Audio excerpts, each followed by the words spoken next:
రాహుల్ను ప్రధానిగా చూడాలన్న కోరిక, పవన్ కళ్యాణ్ని ఏపీ సీఎంగా చూడాలన్న ఆశ తనకు ఉందని కాంగ్రెస్ పార్టీ మాజీ నాయకుడు, ప్రముఖ నిర్మాత బండ్ల గణేష్ అన్నారు.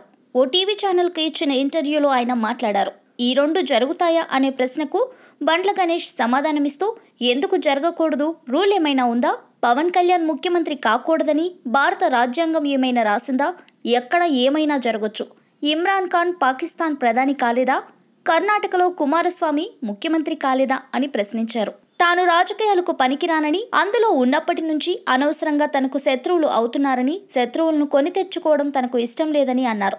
ఇప్పుడు తనకు ఏ రాజకీయ పార్టీతో సంబంధం లేదని, అయితే ఉత్తమ్ కుమార్ రెడ్డి నాయకత్వం అంటే తనకు ఇప్పటికీ చాలా ఇష్టమని అన్నారు.